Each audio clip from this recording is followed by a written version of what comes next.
She arrived at the most powerful ranch in Colorado with nothing but a worn bag and enough nerve to knock on the door anyway. No money, no family name, no one to speak for her. Just a woman from a failed farm who needed work, and a man behind those doors who hadn't let anyone past his walls in 3 years. William Blackthorn had built the largest cattle empire in the territory and lost the only thing that ever mattered. He wasn't looking for anyone. She wasn't looking for anything except a way to save her family. But the frontier doesn't care about your plans. Drop a comment with your city or country. I want to see how far this story travels. Hit like and subscribe so you never miss what comes next. The morning Elena Whitmore arrived at Blackthorn Ridge, the sky was the color of a bruise. She had been traveling since before dawn. First the stagecoach from Pueblo, then the last 11 miles on a buckboard driven by a man named Orville, who smelled like tobacco and didn't say more than 4 words the entire ride. The road cut through high country that didn't care who you were. Red rock on one side, a drop into scrub brush and shadow on the other, and the wind coming down off the mountains with a bite that made her eyes water.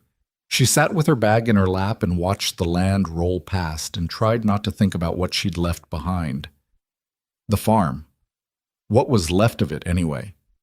3 seasons of drought had taken everything in stages. First the winter wheat, then the corn, then the well that had never run dry in 40 years. Her father said the land just needed rest. Her mother said nothing at all, which was worse. Elena had watched them go quieter and thinner through the last winter, splitting one meal into 2, telling each other they weren't hungry when they clearly were, and she'd known by February that she had to do something, or they were all going to starve in a house held together by pride and habit. She'd heard about the job through a woman named Marta Fales at the dry goods store in Pueblo, who'd heard it from her husband, who'd heard it from someone passing through from Rifle. Blackthorn Ridge was looking for kitchen help. The pay was steady, room and board included. "It's not a comfortable place," Marta had said, wrapping Elena's purchase of a spool of thread in brown paper. "William Blackthorn runs a tight operation. Hard man. Fair, they say, but hard." Elena had thanked her and not mentioned that hard didn't particularly frighten her. Hard she knew. Hard was the last 3 years of her life. When the buckboard finally crested a ridge and the ranch appeared below, she sat up straighter without meaning to. It was larger than she'd imagined. A main house built of dark timber and river stone that sat against the hillside like it had grown there, flanked by bunkhouses, a long stable, 2 barns, a smithy, and a scattering of smaller outbuildings that spread down toward a creek she could just make out glinting through the cottonwoods. Cattle moved in the lower pastures in slow, dark clusters. Somewhere below, a hammer rang against iron in a steady, unhurried rhythm. It was a working place. You could see it in everything: the fences, the stacked wood, the position of the buildings relative to the wind. Someone had thought hard about every inch of it. Orville pulled the buckboard to a stop in front of the main house, handed her bag down without ceremony, and drove off before she'd even finished thanking him.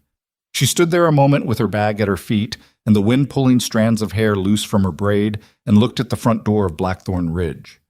Then she picked up her bag, walked to the door, and knocked. "What?" The woman who answered was somewhere between 50 and ancient, with a face like tanned leather and eyes that ran over Elena the way a horse trader's eyes run over an animal at market. Assessing, quick, giving nothing away. "Elena Whitmore?" she said. "Yes, ma'am." "I'm Ruth Hollis. I run the household." She stepped back to let Elena in. "You're younger than I expected." "I'm 24. "I can see that." Ruth walked ahead of her down a hallway that smelled of beeswax and wood smoke. "Can you cook?" "Yes." "Can you cook well, or can you cook the way most people claim to cook, and then produce something that tastes like boot leather?" Elena almost smiled. "I can cook well." "We'll see about that." Ruth pushed open a door at the end of the hall and led her into a kitchen that was large enough to make her stop in the doorway. It was a real kitchen, a proper iron range with 6 burners, a stone hearth big enough to roast a whole side of beef, oak work tables worn smooth from years of use, shelves of canned goods and dry stores, a cold box, a copper sink with an actual pump. After 3 years of cooking on a crumbling clay hearth, with whatever her mother could spare from the pantry, It felt like walking into a different world. "We feed 18 ranch hands 3 meals a day," Ruth said. "Plus the household. Mr. Blackthorn takes his meals in the dining room when he's in residence, which is most of the time this season. You'll have Sundays off. Your room is through that door." She pointed to a narrow door beside the cold box. "Small but clean. Any questions?" "When do I start?" Ruth looked at her for a moment. Then something shifted in her expression. Not quite warmth, but something adjacent to approval. "Tomorrow morning, 5 o'clock, she said. "Tonight you get yourself settled." She started at 5. By 5:15 she had the range going and was working through the cold box taking inventory. What was there? What was low? What was missing entirely? And how to stretch it all into something that would feed 20 men twice before noon. The pantry had been managed by a rotating roster of ranch hands pressed into kitchen duty after the last cook left 3 months prior, which meant it was partially stocked according to what they thought they needed and partially stocked according to what the nearest general store happened to have on the shelf that week. She made biscuits that first morning because biscuits required almost nothing: flour, fat, salt, a little leavening, cold hands, and attention. She made them by feel, the way her mother had taught her before the drought, working the dough until it was just right, cutting them out with a tin cup because she couldn't find a proper cutter anywhere in the kitchen. The ranch hands came in from the bunkhouse in groups of 3 and 4, faces weathered and half awake, and stopped when they smelled the biscuits.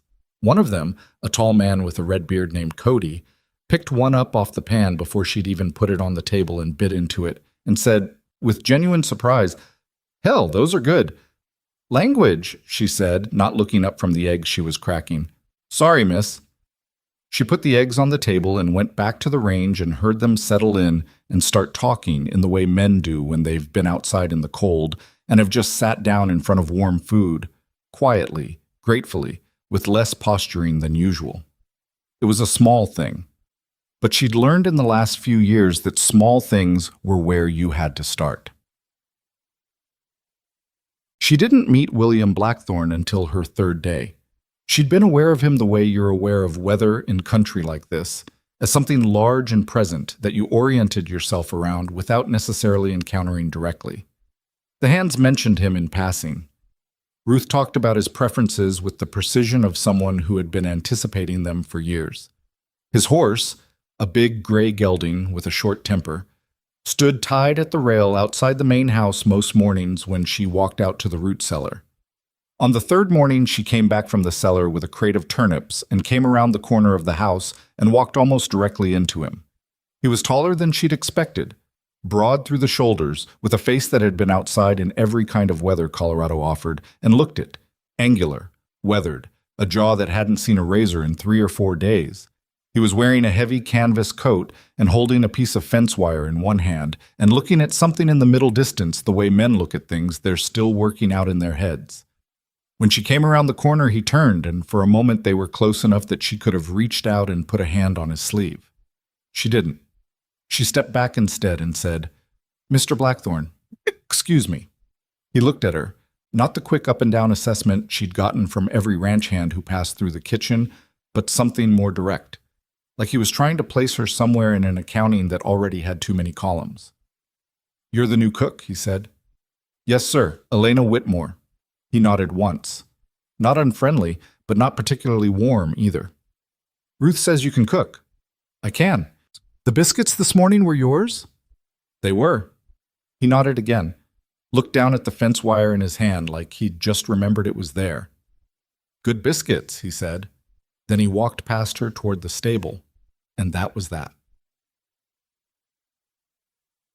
She thought about it more than she should have, not because he'd done or said anything remarkable, he hadn't, but because of the way he'd looked at her. Not the way the hands looked at her, which was curious and a little cautious in the way men are when a woman they don't know yet enters a space they consider theirs.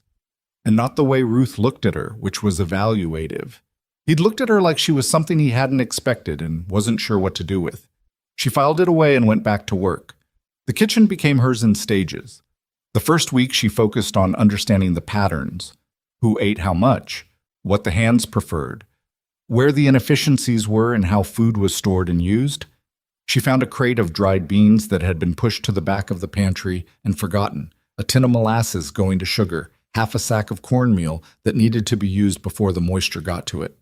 She built menus around what was actually there, rather than what someone had theoretically planned to use. By the end of the first week, Cody had started leaving small things on the edge of the work table when he passed through. An extra apple from somewhere, a handful of dried cherries he'd gotten at the trading post. She didn't comment on it. It was a frontier expression of appreciation, and she understood it. What she hadn't expected was William Blackthorn's apple pie. She'd made it on Friday evening. The end of the work week felt like it deserved something, using the last of the dried apples from the pantry, brown sugar, a pinch of cinnamon, and lard crust that she'd made enough of to do the job properly. She'd left it on the back of the range to stay warm while she cleaned up, intending to put it out for whoever wanted a slice after supper. When she came back from hanging her apron, half the pie was gone. Ruth told her the next morning, matter-of-factly, that Mr. Blackthorn had come through the kitchen late and eaten 3 pieces standing at the work table. Elena had stood there with that information for a moment. Then she'd gone about her morning. He started appearing in the kitchen with no particular announced reason. The first time was 3 days after the pie incident. He came in from outside, took off his hat, and said he needed to talk to Ruth about the supply order. Ruth wasn't there. He stayed anyway, standing near the door, watching Elena work. "You don't have to stand there like you're waiting for sentencing," she said, without looking up from the bread she was shaping. There was a pause. "Beg your pardon?" "There's a stool by the cold box." She nodded toward it. "If you're going to be here, you might as well sit." Another pause. Then she heard him move and heard the stool shift against the floor, and when she glanced over, he was sitting with his hat resting on his knee and his forearms on his thighs, and he was watching her work with the focused attention of a man who didn't often sit still. "Ruth's usually here in the mornings," she said. "I know." She let that sit for a moment, then she went back to the bread. He didn't say anything for a while. She'd learned in the first week that silence was William Blackthorn's default state. Not hostile, just present, the way a mountain is present. You didn't fill that kind of silence just because you could. After a while, he said, "Where'd you come from?" "Bent Creek, south of Pueblo. Farm country."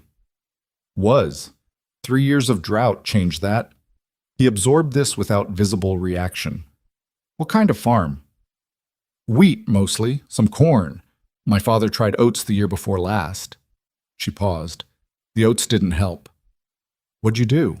he asked. "When the drought came." She considered how to answer that. She could give the short version, which was that she'd managed and then left. But something about the directness of his question made her give him the longer one. "First year we adjusted, sold what we could, cut back what we could, told ourselves the next season would be better. Second year, my father borrowed against the property because there wasn't another option. Third year," she pressed her thumb into the dough, checking the give of it. "Third year, I realized that waiting for next season to be better was going to finish us. So I stopped waiting and came here. The job was available." He was quiet for a moment. "You left your parents."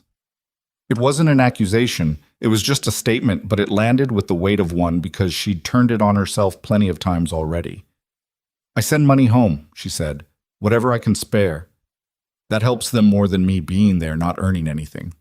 She set the loaf in the pan and moved to the next one. "They understand." "Does that make it easier?" She looked at him then.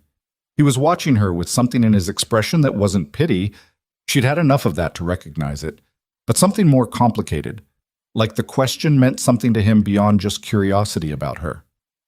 "No," she said honestly. "It doesn't." He nodded, like that was the answer he'd expected. The territory had opinions about Elena Whitmore, and they arrived in the kitchen the way most unwelcome things arrive, through other people's mouths. She heard it first from Cody, who was uncomfortable delivering it, but felt she should know.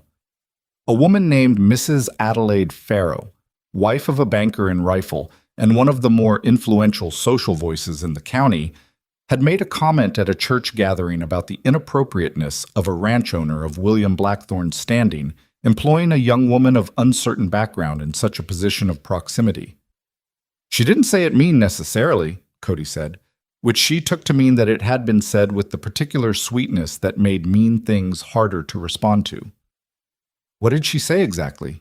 Elena asked, draining the pot of potatoes she'd been boiling. Cody shifted his weight.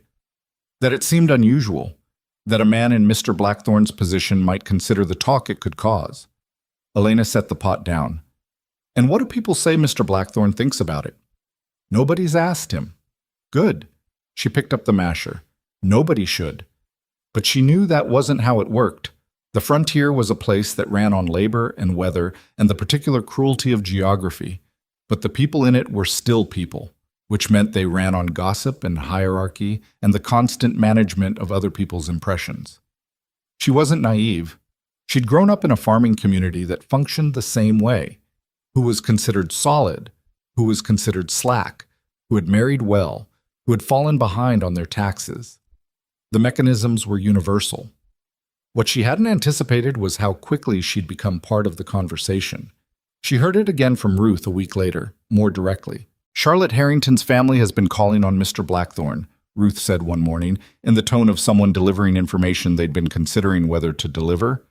You know who the Harringtons are? I know the name. Rail connections, land in 3 counties. 4. Ruth set a cup of coffee on the work table. Adelaide Harrington, Charlotte's mother, has made it clear to several people that Charlotte would be a sensible match for Mr. Blackthorn. Land consolidation, business alliance, that sort of arrangement. That's his business, Elena said. It is. Ruth wrapped her hands around her own cup. I'm telling you because there are people in this territory who will use any excuse to make your position here difficult. And a young woman in the kitchen who catches the attention of the man of the house. I haven't caught anyone's attention, Elena said. Ruth looked at her with the expression of someone choosing not to argue with an obvious untruth. I just want you to know what you're walking into, Ruth said finally. I've been at this ranch 22 years. I've seen what people here are capable of when they think the social order's been disturbed. Elena thought about her parents' farm. She thought about the particular silence of a house where 2 people were trying not to let each other know how scared they were. I've seen what people are capable of when their survival is at stake, she said. This isn't that. Chub. She met Charlotte Harrington on a Tuesday afternoon in late October. Charlotte arrived in a well-appointed buggy with a driver and a young woman who served as her companion, dressed in a traveling coat of deep blue wool that had never been anywhere near a frontier winter. She was beautiful in a composed, calculated way, the kind of beauty that knows it's being observed and arranges itself accordingly. Elena was crossing the yard with a basket of produce from the kitchen garden when the buggy came in. She stepped to the side to let it pass. Charlotte looked down from the buggy seat and their eyes met for a moment. Elena's direct and cautious, Charlotte's measuring and cool. Charlotte looked away first, but the quality of the look stayed with Elena as she went back into the kitchen. She didn't hear what happened in the main house that afternoon. She wasn't supposed to. What she heard was what filtered back through Cody and through the particular quality of William Blackthorn's silence when he came through the kitchen that evening, which was different from his usual silence in a way she couldn't quite name. He stopped in the doorway. She was putting the last of the supper dishes away. There's apple cake on the table, she said. I made extra. He came in and cut a piece and stood at the work table eating it and didn't say anything. She let him have the silence. After a while, he said, Did you see the Harrington buggy this afternoon? I saw it come in. He set his fork down, looked at the window above the sink, which showed nothing but dark. She's a fine woman, he said. Charlotte. Sensible. Her family's done well. Elena didn't respond to that. She wasn't sure what he was asking her to say. It would be a good arrangement, he said. The way he said arrangement rather than marriage told her everything she needed to know about how he was thinking about it. Sounds like it, she said carefully. He looked at her then. Something moved across his face. Not quite frustration, but something that had frustration in it along with other things. I don't expect you to have an opinion on my business, he said.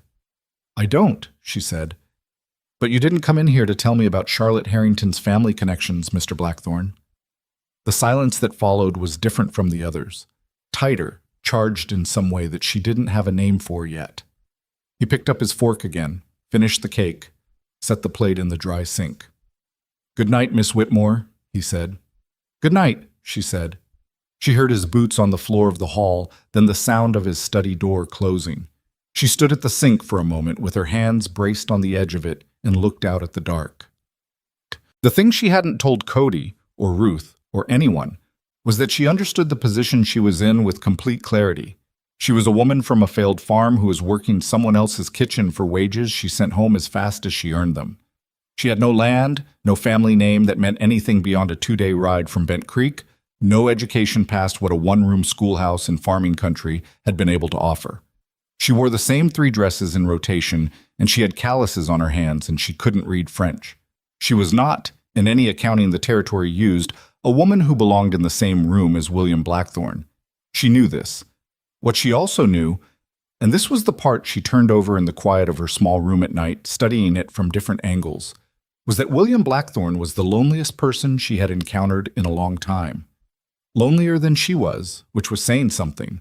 Lonelier than her father at his worst, staring out at dead crops and not speaking. The kind of loneliness that comes not from the absence of people, but from the constant presence of people who see only one version of you, the version that owns things, decides things, commands things, and never once asks about the rest of it. She'd seen it in the kitchen, in those early morning silences. She'd seen it in the way he ate standing up, at the work table, like he'd forgotten that sitting down to a meal was something a person could do. She'd seen it in the particular quality of his attention when she spoke, not the attention of a man who wanted something from her, but the attention of a man who had been spoken to as a peer so infrequently that it caught him off guard every time. She wasn't in love with him. She was clear-eyed about that. What she felt was more complicated and more honest than love at that early stage. She felt the particular recognition that comes when you see someone else carrying a weight you know intimately, and for a moment the carrying is shared. She didn't know what to do with that. She went to sleep thinking about the bread she needed to set to rise before 5, and the dried beans she should put on to soak, and whether she could stretch the remaining butter another 2 days if she made the biscuits smaller, and eventually that was enough to quiet everything else. November came in hard. The first real cold of the season hit the ranch like a door slamming. Overnight temperatures dropping into the 20s, wind that came down off the peaks with nothing friendly in it, the creek in the low pasture running slow under the first skin of ice. The hands came in from the morning check looking like they'd been arguing with the weather and lost. Elena added hot food at mid-morning, soup or bean and salt pork stew, whatever she could build quickly from what was in the pantry, because it was obvious that 3 meals wasn't going to be enough when the work was being done in that cold. Cody said something once about it being generous, and she said it was practical, which it was. A cold hand makes mistakes. Mistakes on a cattle operation in winter could cost you an animal, and an animal cost money. And money was the thing the people who depended on this ranch needed. She thought about things that way now. Not just about the food, but about all of it. What the kitchen produced and how it connected to the work being done outside, and what that work meant to the 18 men who depended on the wages, and to the 2 people in Bent Creek who depended on the envelope that left with the monthly post rider. The chain of it was visible to her in a way she suspected it hadn't been visible to whoever had run this kitchen before. William noticed. He came in one morning in the second week of November and found her going through the supply ledger, making notes in the margins about what they were burning through and at what rate and what would need to be ordered before the roads became unreliable. "That's Hollis's job," he said. "Ruth's managing the household stores," Elena said. "This is the kitchen ledger. They're not the same thing, and the supply estimates were done for spring requirements, not winter." She looked up. "We're going to be short on salt pork and dried beans by February if we don't order more before the Rifle Road closes." He came over to the table and looked at what she'd written. She watched him read it. He went through it carefully, not quickly, the way someone reads something they're actually going to use. "How'd you know the Rifle Road closes in February?" he asked. "Cody mentioned it. I asked him about supply routes when I first arrived." He looked at the ledger again, then he looked at her. "You asked Cody about supply routes your first week here." "I was planning ahead." He was quiet for a moment. She couldn't tell if he was impressed or unsettled or something else entirely. "I'll send the order this week," he said finally. "The beans especially," she said. "They're cheaper now anyway." He almost smiled. She could see it at the edge of his mouth. Not quite there, but close enough to count. Anything else? He said. She thought about it. More cinnamon, she said. And if there's any way to get dried apples, I can make them last longer than fresh, and the hand seemed to... She stopped. He was looking at her in that way again, the way that made her feel like she'd said something that meant more than the words themselves. Apple pie, he said. It's practical, she said. Morale matters when people are working in cold like this. I know, he said. He picked up his hat from where he'd set it on the work table. I'll add apples to the order. He left. She stood at the work table for a moment. Then she went back to the ledger. She wrote to her mother that evening, sitting at the small desk in her room with the lamp turned low to save oil. She wrote about the cold and about the kitchen and about the way the mountains looked in the mornings when the light was low and everything was dusted white. She wrote that she was well and the work was steady, and she'd be sending the usual amount with the next post. She didn't write about the man who came to sit in her kitchen and ate apple pie standing up and ask questions like he'd been waiting a long time for someone to answer them honestly. Some things you had to be careful with, not because they were bad, but because they were still fragile, still in the process of becoming whatever they were going to be. And naming them too early was its own kind of risk. She sealed the letter and set it by the door to go with the morning post, turned out the lamp, and lay in the dark listening to the wind work its way around the corner of the building. Outside, the frontier went on doing what it always did, indifferent and enormous, testing everything that tried to survive in it. She had survived plenty. She went to sleep. The cold settled into Blackthorn Ridge the way it always did in Colorado. Not all at once, but in stages, each one a little more serious than the last. Until one morning you walked outside and understood that winter had stopped making threats and started keeping them. Elena had been at the ranch 6 weeks when the first real snow came. She woke at 4:30 to a silence that was different from the usual pre-dawn quiet, a heavier silence, the kind that meant something had been laid over the world overnight. When she opened her door and stepped into the kitchen to start the range, she could see the white of it pressing against the window glass, and by the time she had the fire going and the first pot of coffee on, the snow was still coming, steady, unhurried, the kind that meant business.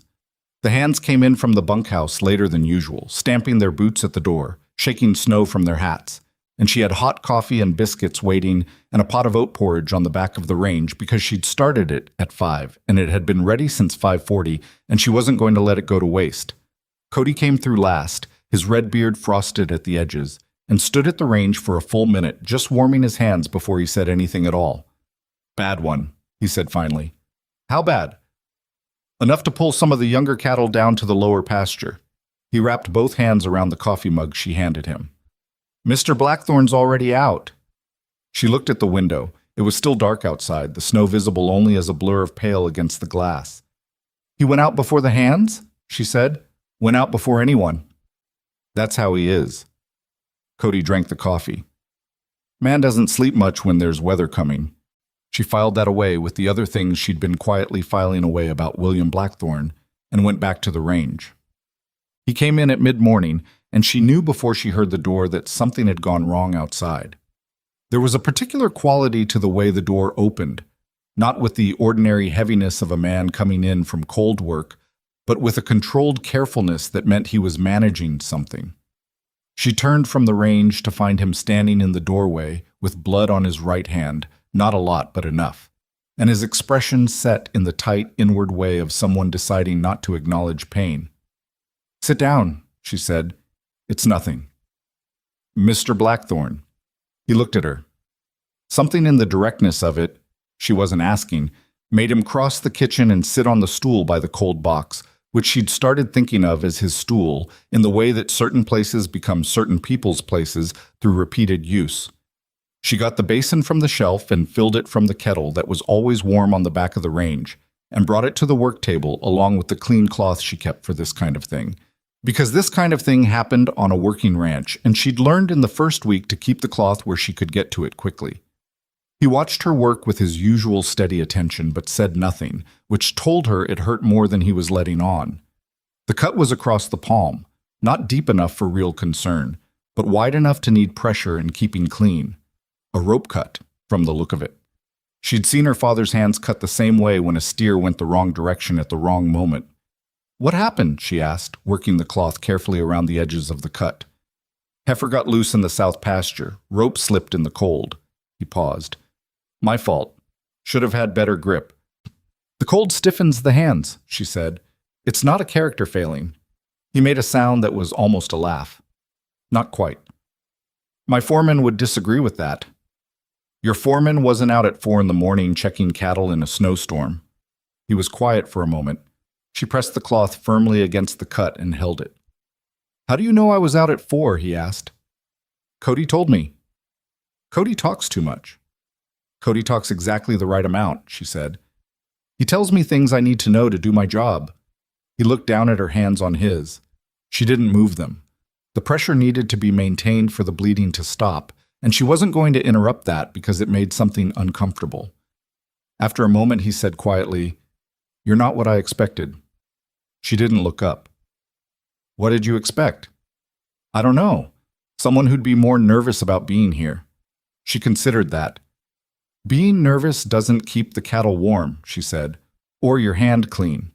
This time, the sound he made was definitely a laugh, short and genuine, surprised out of him in the way that real laughter usually is. She looked up then and found him watching her with something in his expression she hadn't seen on him before. Not the assessing look from that first day, not the complicated silence of the evenings in the kitchen. Something more open than either of those. Something that looked briefly like relief. She looked back down at his hand. Keep it clean, she said, when she was satisfied the bleeding had slowed enough. She wrapped a strip of clean cloth around his palm and tucked the end in. Don't let it get wet. Not much chance of keeping anything dry today, he said. Then change the wrapping when you come in tonight. He looked at the wrapped hand, then at her. You do this for the hands too? When they need it. Ruth usually handles. Ruth's dealing with the household linen and whatever Mrs. Dunbar broke in the parlor this morning. She stood up and took the basin to the sink. I was here. He was quiet while she rinsed the basin and dried her hands. Then he said, Miss Whitmore. Yes? Thank you. It was 2 plain words, and he said them without the particular formality that made thank yous on the frontier feel like they were being performed for someone who wasn't in the room. He said them like he meant them, which was enough to make them mean something. You're welcome, she said, and went back to the range. It was Ruth who told her about Margaret. They were in the kitchen together on a Thursday evening, Elena working through the bread for the following morning, Ruth mending one of the household curtains at the work table, and the comfortable domestic quiet that had developed between them over weeks was interrupted when Ruth set down her needle and said, without particular preamble, Did you know Mr. Blackthorn was married? Elena's hand stilled on the bread for just a moment. Then she kept working. No, she said, 6 years ago. Her name was Margaret Hale, from a good family in Denver. She came out here after the wedding. Ruth's voice was careful, not gossipy, but deliberate, like someone who had decided information needed to be given and was figuring out how to give it cleanly. She was a kind woman, not built for this life, but she tried. Elena didn't say anything. She turned the bread and worked the dough. She died in the second winter, Ruth said. Fever. It came on fast and there was no doctor close enough. The kitchen was quiet except for the range and the wind outside pressing against the window glass. He blamed himself, Ruth continued, bringing her out here, to this. He thought if she'd stayed in Denver, she'd still be alive. She paused. Maybe she would have. There's no way to know. She picked up her needle again. What I do know is that he closed everything up after that, ran the ranch harder, worked more, talked to people less, which is... She made a small sound. Well, you've seen how he is. I've seen how he is, Elena agreed. I'm telling you this, Ruth said, because you should understand what you're dealing with. Not because he's a broken man. He isn't. But because the part of him that's still guarded has a reason for being guarded, and you should know what that reason is. Elena set the shaped loaves in their pans. She thought about William Blackthorn sitting on that stool this morning, letting her wrap his hand without argument, laughing at something she'd said with that surprised quality, like laughter was something that happened to him unexpectedly rather than something he did on purpose. Why are you telling me? She asked. And not him? Ruth gave her a long look. Because he already knows it, she said. He's the one who lived it. I'm telling you because... She stopped. Because you're the first person in 3 years who's made him sit still long enough to have a real conversation, and I think you deserve to know why that matters. Elena didn't answer that. She covered the loaves with a cloth to rise and went to wash her hands at the sink and stood there a moment looking at the window, which showed her nothing but darkness and her own pale reflection. The snow melted and came back twice more before Christmas, and in the rhythm of that difficult weather, Elena learned Blackthorn Ridge the way you learn a place by living in it through its hard seasons. Not just its layout and logistics, but its character, the way it moved and breathed and strained under pressure. She learned which of the hands could be trusted with which tasks, who needed direction, and who worked better without it. She learned where the root cellar flooded when the snow melted fast and had to be checked every morning for 2 weeks after a thaw. She learned that the gray gelding, William's horse, whose name was Silas, a name she'd gotten from Cody, would accept an apple from her hand now without pinning his ears, which she counted as a form of progress, even if she couldn't have said exactly what it was progress toward. She learned that William came to the kitchen in the evenings not because he needed anything in particular, but because it was the one room in the house where no one expected him to be making decisions. That distinction mattered. She'd seen him in other contexts by now. At the long table when the foreman came in from the outer pastures to report, at the desk in his study when she occasionally needed his signature on a supply order, once in the yard settling a dispute between two hands that had started over something small and grown, in the way small things do when men are tired and cold and too far from anything resembling an alternative.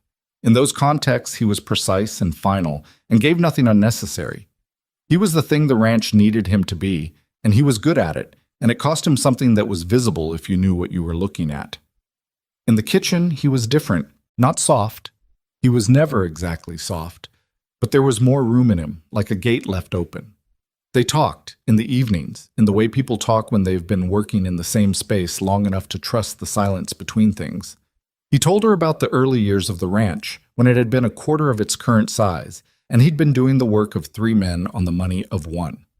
She told him about her mother's kitchen in Bent Creek, which had been small and always warm and smelled like whatever was left of the season's vegetables being turned into something edible. "She taught you to cook?" he asked one evening. "Taught me to not waste anything," Elena said. Cooking followed naturally from that. He was quiet for a moment. "My mother could barely boil water," he said. "The cook we had when I was young, Mrs. Tanner, she made everything. I used to sit at the kitchen table and watch her the same way you say you used to watch your mother." "What did you watch her do?" "Make bread, mostly. She had a way of working the dough." He stopped, shook his head slightly. "I don't know why I remember that." "Because kitchens are where you feel safe," Elena said, "when you're a child. The warm room with the food in it." She paused. "Most people don't lose that feeling entirely." He looked at her across the work table, the lamp between them casting its uneven light. "Some people do," he said. "I know," she said, "but you came back to this one." He didn't answer that. He looked down at the table, but she saw his jaw shift, some small internal adjustment, and she understood she'd said something that had gotten somewhere. She got up to check the range, and he stayed until the lamp burned low, and neither of them mentioned what had just been said. But it was there in the room the way things are there after they've been named even partially. Tut. Christmas at Blackthorn Ridge was not a sentimental occasion. There was no decorating to speak of, no particular ceremony. The hands got a day off work and extra food, and William opened 2 bottles of rye whiskey that were distributed with a restraint born of the fact that the cattle still needed checking even on a holiday. Elena made a proper dinner. Roasted beef, mashed potatoes, biscuits, green beans from the canned stores, and 2 pies, 1 apple, and 1 with dried cherries that she'd been saving for a special occasion. The hands ate like men who had been working in cold weather for 6 weeks and suddenly found themselves facing a meal that reminded them something warm existed in the world. Cody ate 3 helpings and didn't apologize for any of them. William appeared in the kitchen late in the afternoon, after the hands had cleared out to the bunkhouse. She was cleaning up, working through the stack of dishes, and he came in and stood for a moment and then said, "Sit down." She turned from the sink. Beg your pardon? You've been on your feet since before dawn. He moved to the counter and picked up a dish towel. Sit down. I'll do the rest of these. She stared at him. You'll dry dishes. I know how to dry dishes. Mr. Blackthorn, it's Christmas, he said, and I've eaten 3 meals you cooked today and you haven't sat down once that I saw. So sit down. She sat. It felt strange. The kitchen belonged to her now in a way the rest of the house didn't, and sitting in it while someone else worked felt like wearing someone else's coat. But she sat, and she watched William Blackthorn dry dishes with the careful, slightly unpracticed efficiency of a man who had done it before but not recently, and something about the sight of it, the most powerful rancher in the county, in his kitchen, on Christmas, drying her dishes, made something shift in her chest that she didn't immediately have a name for. Tell me about a good Christmas, he said while he worked. When you were young. She thought about it. The year I was 9, she said. My father had a good harvest. The only really good one I remember from when I was a child. He bought my mother a length of green fabric she'd been looking at in the dry goods store for 2 years and never bought because there were always other things. She made a dress out of it and wore it to the Christmas dinner at the Holloways and cried a little when she thought no one was watching. He dried a pot in silence for a moment. Why'd she cry? I think because she hadn't expected it, Elena said. The good thing. She'd been waiting for so long for something to go right that when it finally did, she didn't know what to do with it. He set the pot on the shelf, picked up another dish. My father, he said after a pause, gave me a horse when I was 12. Not a pony, a real horse. He turned the dish in his hands. He said a man needs a horse he can grow into, not one he'll outgrow. I didn't understand what he meant for about 3 years. And then you did? And then I did. He set the dish down, looked at her. He died the next year, so I never got to tell him. The kitchen was very quiet. I think he knew, Elena said. Maybe. He didn't sound convinced, but he didn't sound dismissive either. He sounded like a man who had decided to live with an uncertainty rather than keep testing it. The horse lived until I was 28. Good horse. Better than Silas? He almost smiled. Different than Silas. Silas is... He paused, searching for it. Silas has a lot of opinions. I noticed, she said. He took an apple from you last week, William said. I saw it. She blinked. She hadn't known he'd seen that. He doesn't do that, he said. He's particular. I was patient about it, she said. He came around eventually. William looked at her for a moment with that expression she was starting to recognize. The one where something was happening behind his eyes that he wasn't going to put into words. At least not yet. Most things do, he said quietly, and went back to the dishes. January was harder than December. The cold was a different kind, drier, more absolute, the kind that cracked the wood of the window frames and made the horses miserable and turned every outdoor task into a negotiation with your own body. The hands worked in pairs and nobody complained out loud because complaining out loud didn't change anything, and they all knew it. Elena doubled the portions of everything hot and kept the range burning higher and longer than she had in fall, and she started making soup every other day. Whatever was in the pantry that could be turned into something warm and thick and sustaining. The bean and salt pork had been the right call on the order. She went through 6 pounds of salt pork in 3 weeks and was grateful she'd planned for it. What she hadn't planned for was Adelaide Harrington.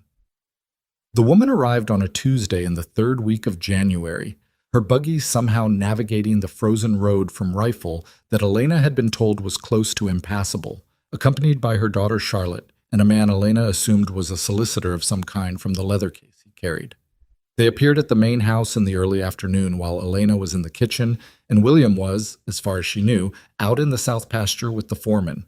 She became aware of the visit when Ruth appeared in the kitchen doorway with her mouth set in a line that meant she was managing something. Adelaide Harrington is in the parlor, Ruth said. Is Mr. Blackthorn back? Not yet. Elena turned back to the pot she was tending. I'll have coffee and something ready when he comes in. She asked, Ruth said carefully, whether the cook could bring tea to the parlor. Elena stopped. She turned and looked at Ruth. Ruth had the expression of someone delivering a message they didn't write and didn't endorse. She asked for the cook, Elena said. She did. There were several things a person could do with a request like that. Elena understood what Adelaide Harrington was doing, establishing clearly and early what order things were in, and where Elena stood in that order. It was precise and deliberate, and delivered through the entirely defensible mechanism of asking for tea. "I'll bring tea in 15 minutes, Elena said. "It needs to steep properly." Ruth nodded and left. Elena made the tea. She made it correctly and put it on a proper tray with cups and the small pitcher of cream that she knew was in the cold box, and she carried it to the parlor and set it on the table beside Adelaide Harrington's chair with the steady hands of someone who had spent 3 years managing worse indignities than this one. Adelaide Harrington was a woman of perhaps 50, well-preserved and well-dressed, and very aware of both things. She had the posture of someone who had spent a lifetime making other people aware of their posture, by comparison. Charlotte sat across from her, beautiful and composed, her hands folded, her eyes following Elena with something that wasn't quite guilt but wasn't comfortable either. "Thank you," Adelaide said, looking at the tray and not at Elena. "That will be all." Elena set the cream beside the pot, straightened up. Adelaide Harrington glanced at her then, a quick, appraising look that took in everything and dismissed most of it in about a second and a half. "You're the new kitchen girl," she said. "I manage the kitchen, yes," Elena said. Adelaide's expression didn't change, but something in it sharpened. "I've heard good things about the meals here," she said. "The ranch hands speak highly of you." It was said in a tone that made speaking highly of you sound like a modest credential, appropriate to the setting. "I'm glad to hear it," Elena said. She left. She went back to the kitchen and stood at the range for a moment, not doing anything, just standing there with her hand on the handle of the pot she'd been tending. The fire in the range ticked and settled. Outside the window, the sky was the particular flat white of a January afternoon in the mountains. She heard distantly the front door of the house open and boots on the floor of the entry hall. William, back from the south pasture. And then the murmur of voices from the direction of the parlor. She turned back to the pot and turned the heat down and went to start the bread. He came to the kitchen that evening later than usual. She'd already cleaned up and was sitting at the work table going through the next week's supply list, making notes in the margins. And when he appeared in the doorway, she could see from the set of his shoulders that the afternoon had cost him something. He didn't say anything immediately.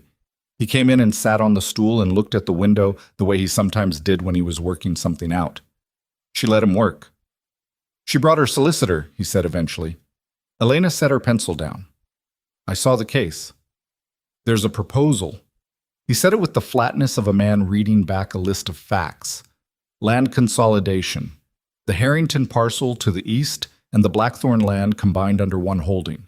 The marriage is the mechanism. "That's a significant amount of land," Elena said. "It is." "And you're not sure about it." He looked at her. "I'm not sure about it," he said. She was careful about what she said next.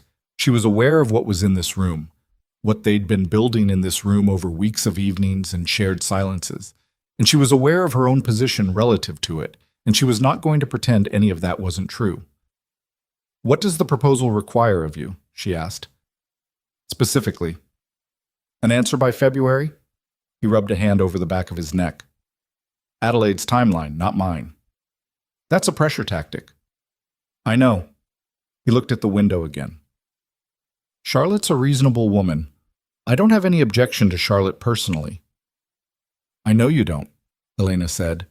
Something in her voice made him look at her. She held the look steadily, not putting anything into it that she couldn't honestly defend, and after a moment he looked away first. "This ranch is everything I built," he said. 15 years, every decision, every winter, every—" He stopped. "Adding that much land isn't nothing." "No," she said. "It isn't." "The sensible thing," he said, and his voice had something rough in it now that she hadn't heard before, "would be to say yes." "The sensible thing often is," Elena said quietly. He was quiet for a long moment. The range ticked. The wind pressed against the glass. "You're not going to tell me what to do," he said. It wasn't quite a question. "No," she said. "Why not?" She thought about how to answer that honestly. "Because you already know what you want to do," she said. "You just haven't decided whether you're going to let yourself do it." The silence that followed was the longest one they'd had in this kitchen, and it had a different quality from all the others, charged and still, like the air before a storm, when everything goes quiet and you can feel the pressure of what's coming. He stood up, put his hat on. "Good night, Miss Whitmore," he said. "Good night," she said. She listened to his boots on the floor of the hall, the door of his study, the click of the latch. She sat at the work table for a while after that, her pencil in her hand, her notes in front of her, not reading any of them. She was not a woman who wasted energy hoping for things she couldn't control. She'd learned that lesson in Bent Creek, watching her father stand in a dry field and look at a sky that wasn't going to give him what he needed. You worked with what was real. You kept your hands busy and your accounts straight, and you didn't mistake wanting something for having a right to it. But she was also human, which meant she sat there for longer than she needed to, in the quiet kitchen of Blackthorn Ridge, and let herself feel the full weight of what she was in the middle of, before she put her pencil down and went to bed. February came in like a man with a grudge. The storm that hit Blackthorn Ridge in the first week of the month was the kind that old-timers described in the particular tone reserved for things that had marked them. Not with pride exactly, but with the quiet authority of someone who had been tested by something real and was still standing to talk about it.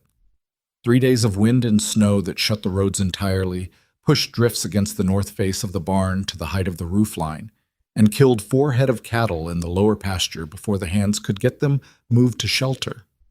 Elena kept the range burning through all of it. She'd started sleeping lighter since January, in the way that working people sleep when the season makes demands on them, not quite resting, one ear always turned toward what the weather was doing. She'd be up before 4 most mornings, have the kitchen warm and the coffee on before the first hands came through the door at 5, and she wouldn't stop moving until 9 or 10 at night when the last of the cleaning was done and the next day's bread was set to rise. She didn't complain about this. There was no point in complaining about something that simply needed to be done. What she noticed during those storm days was that William barely slept at all. She could track him through the house by sound, boots on the floor of the hall at 2 in the morning, the study door, the front door opening briefly and then closing against the wind, boots again an hour later, the creak of the floorboards above the kitchen that meant he was pacing his room in the dark. She lay in her narrow bed listening to it and thought about what Ruth had told her, about Margaret, about what happened to a man when the thing he'd built couldn't protect someone he'd brought into it, and she understood the pacing in a way she couldn't have explained to anyone who hadn't grown up in drought country. Some fears don't go away. They just find new weather to attach themselves to.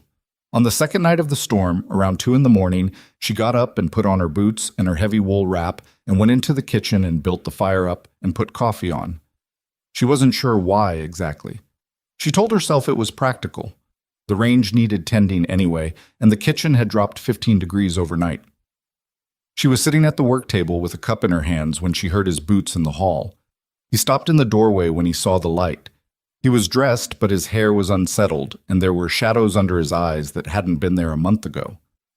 "Coffee's on," she said, like it was ordinary to be sitting in the kitchen at 2 in the morning, like she hadn't known he'd come. He looked at her for a moment. Then he came in and poured himself a cup and sat down across from her at the work table, and they sat in the orange light of the range and listened to the storm work on the house, and neither of them said anything for a long time. "The 4 we lost," he said finally. "They were good animals." "I know. Cody found them this morning." He turned the cup in his hands. "He didn't say anything about it, but I could tell it hit him." "He mentioned it when he came in for lunch," Elena said. "Didn't eat much." William nodded. He was looking at the table. "When the storms come this bad, I start counting," he said.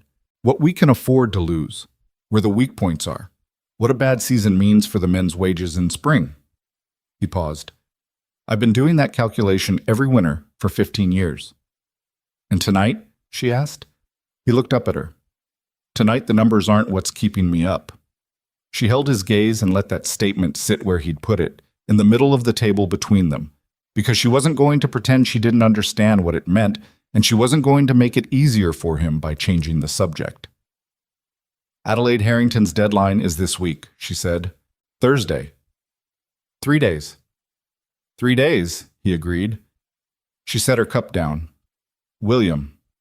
It was the first time she'd used his name without the title. She hadn't planned it. It came out because it was 2 in the morning and they were the only two people awake in the house, and she was tired of the formality of it. You don't have to talk around it with me. He looked at her with something that was partly surprise and partly the expression of a man who has been waiting for permission to say a thing and isn't entirely sure he should take it even now. If I say no to Adelaide, he said, I lose the eastern parcel. That land has water rights I've been negotiating for 3 years. The Harrington access to the rail depot is worth more than I want to calculate right now. He stopped. The business case for yes is... He shook his head. It's strong. I know it is, she said. You understand what I'm saying. I understand you perfectly. She looked at him steadily. I also understand that you didn't come down here at 2 in the morning to talk about water rights. The storm hit a gust against the west wall that made the lamp flicker. He didn't look away from her. I don't know how to do this, he said. It was the quietest thing he'd ever said to her. Not quiet in volume, but quiet in what it cost him. The plainest admission of a plain thing, with no armor around it. Margaret, after Margaret, I closed it up, all of it. I told myself the ranch was enough, that I'd built something that mattered, and that was sufficient. And it was for a while because I had enough to manage that I didn't have to think about whether it was true or not. Elena sat with that. And then you started making apple pie, he said. And despite everything, there was a thread of something almost like humor in it, dark and self-aware. And coming into my kitchen at 4 in the morning to check the range. I come at 4 because the bread needs to be started, she said. I know why you come at 4, he said. I come down at 2 because... He stopped. Because the kitchen is the one room in this house where you don't have to be the man who owns everything, she said. He looked at her. Yes, he said. That's exactly it. She picked up her cup again. Her hands were steady, which she was grateful for because her chest was not. I'm not going to tell you to say no to Adelaide Harrington, she said. I'm not going to tell you anything. What I will tell you is that I'm not a complication in your life, and I'm not a problem you need to solve, and whatever you decide, I'll still be here at 4:30 starting the bread. Elena, let me finish. She kept her voice level. I know what I am here, and I know what I'm not. I'm not naive about any of it. But I also know that the thing you've been coming to this kitchen to find isn't something the Harrington land deal is going to give you. And you know that too. So I'm just... She paused. I'm just saying that out loud, so it doesn't go unsaid. The range ticked. The storm ran itself against the walls of the house. William Blackthorn looked at the woman sitting across the work table from him in the middle of the night, and something in his face changed. Not dramatically, not like a door being thrown open, but like a door that has been held closed for a long time and has just been permitted to ease itself off the latch. If I say no, he said quietly, there will be consequences. There always are, she said. Not just for me. She understood what he meant. I know, she said.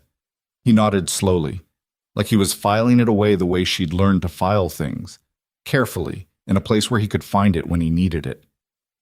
They sat until the coffee was cold, and then Elena got up and built the fire higher and went back to her room, and William sat alone in the warm kitchen for another hour before he went back upstairs. And neither of them mentioned it again in the days that followed, because some things don't need to be mentioned again once they've been properly said. He sent his answer to Adelaide Harrington on Thursday morning. He didn't tell Elena directly, but she knew from the way he walked through the kitchen that morning, not with the wound-up inward quality he'd had all week, but steadier, like a man who has finished an argument with himself and is done with it regardless of the outcome. He set a folded paper on the work table when he came through. The supply order, he said. I added the cinnamon and the apples. She picked it up and looked at it and nodded, and he walked out, and she stood there for a moment and then went back to what she was doing. The answer came back from the Harrington house 4 days later, and it came in the form of silence at first, and then in the form of talk, which was how these things always moved through the territory. The talk was worse than she'd anticipated, and she'd anticipated it being bad. It started with small things that reached her through indirect channels. Cody came in from Rifle with supplies and a careful face and mentioned that there was some discussion at the general store about Mr. Blackthorn's decision. A passing reference from the hands at supper about something someone's wife had said. Ruth, who had connections in every layer of the county's social structure, brought her information with the unflinching directness Elena had come to rely on. Adelaide Harrington has told at least 6 people, Ruth said one morning, sitting at the work table with her mending, that the reason William rejected the proposal is because of a woman working in his kitchen. Elena kept her hands on the bread she was shaping. She's told people that you— Ruth stopped, chose her words, that you've positioned yourself deliberately, that a woman from nowhere with nothing manufactured a situation to capture the attention of the wealthiest man in the county. Manufactured, Elena said. Her word. Elena pressed her thumb into the dough. The bread was almost ready. What do people think? Some people think what Adelaide tells them to think. She's been influential here for a long time and she's angry. Ruth set her mending down. Some people are more skeptical, but some people doesn't protect you from the ones who aren't. What followed was the particular kind of social punishment that frontier communities were capable of. Not loud, not violent, but persistent and precise. The Dunbar family, who occasionally sent their hired man to Blackthorn Ridge with correspondence, stopped sending him. An invitation to a spring gathering at the Faro Ranch that Ruth said had always previously included the Blackthorn household did not arrive.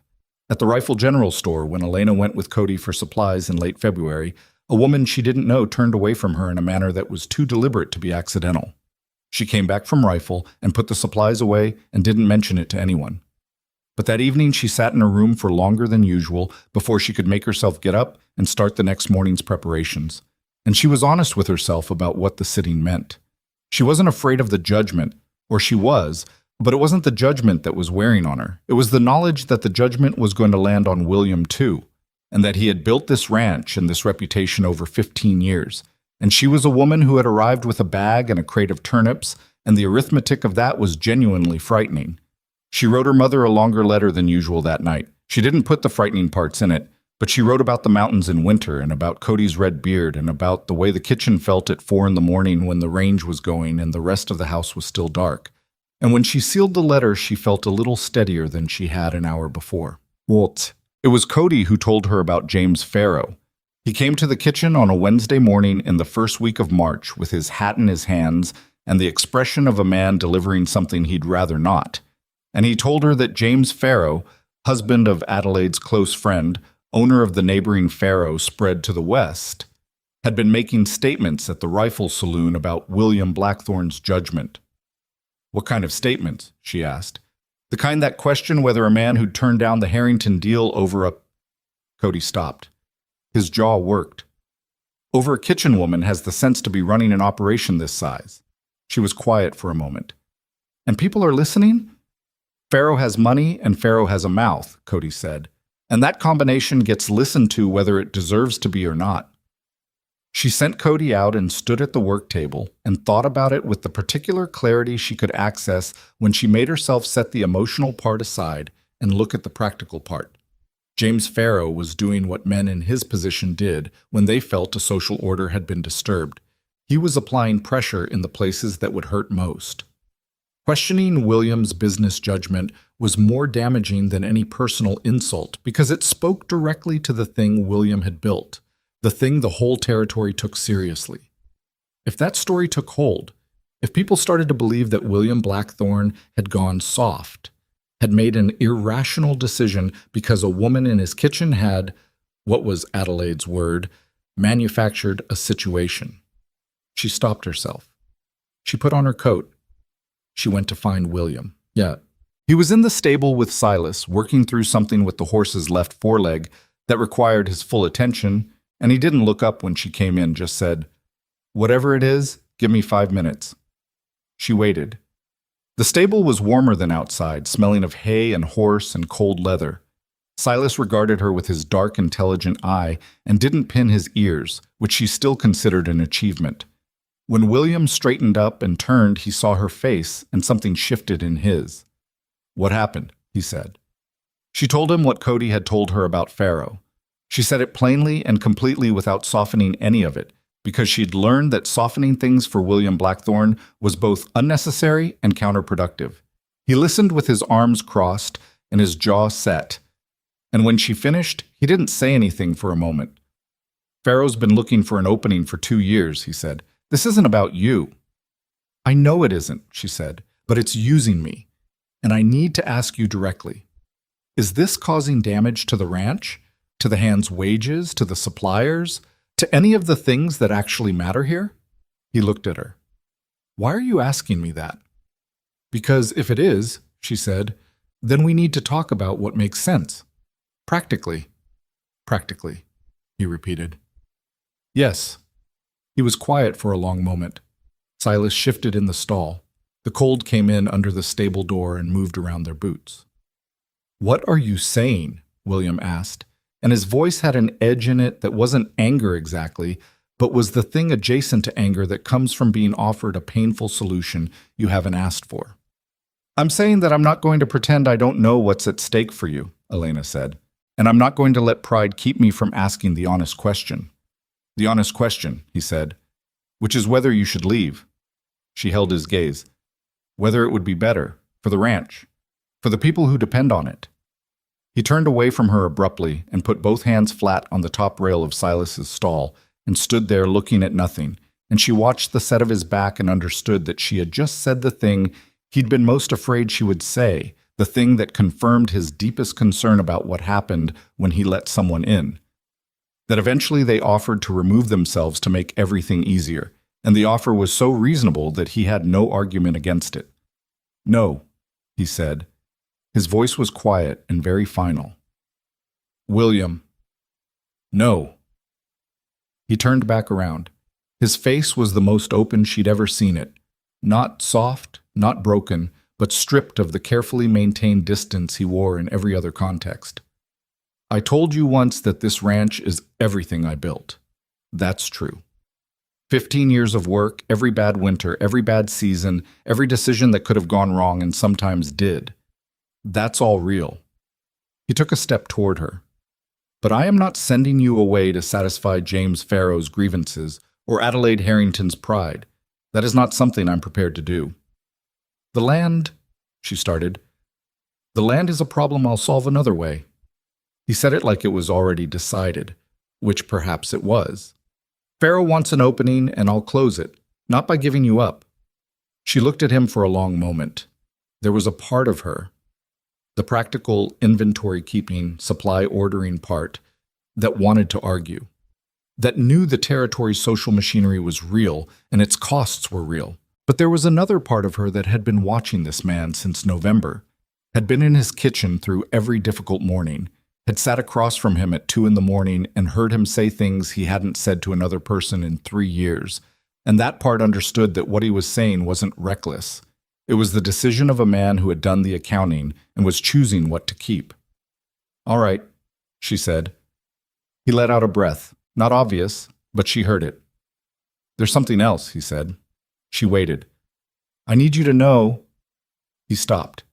He wasn't a man who fumbled for words often, but he was fumbling now, and she found that she valued the fumbling more than she would have valued a smooth delivery. What you said the other night, that the kitchen was the room where I didn't have to be the man who owns everything. He paused. That's true, but it's not the only reason I'm here. It's not the main reason. Her heart was doing something that she was choosing not to examine too closely. I know, she said quietly. Do you? Yes? He looked at her for another long moment, and then he did something she hadn't expected. He reached out and put his hand along her jaw, briefly, barely, the way you touch something you're not certain you have the right to touch and aren't sure yet what to do about it. His hand was rough from the rope cut and the winter's work and the 1,000 things a man's hands do on a working ranch, and it was there for just a moment before he dropped it. I'll deal with Farrow, he said.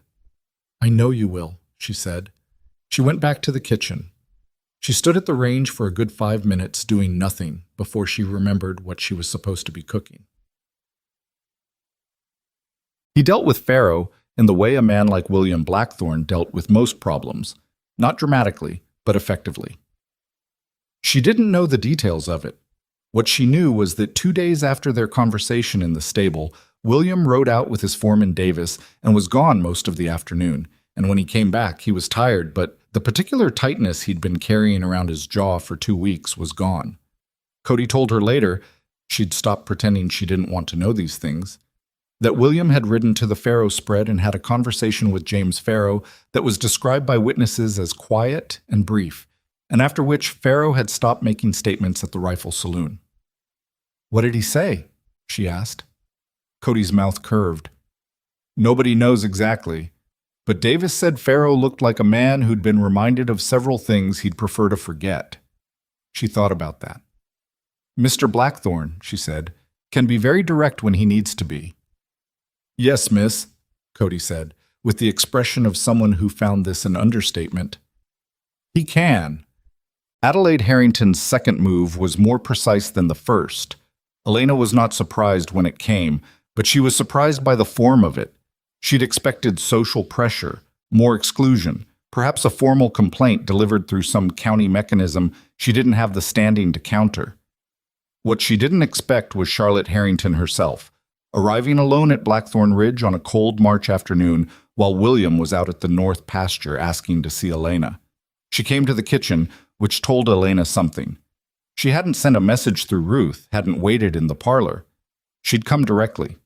Charlotte was as composed as she'd been in October, but there was something different in her today. The calculating coolness was still there, but it was covering something more complicated.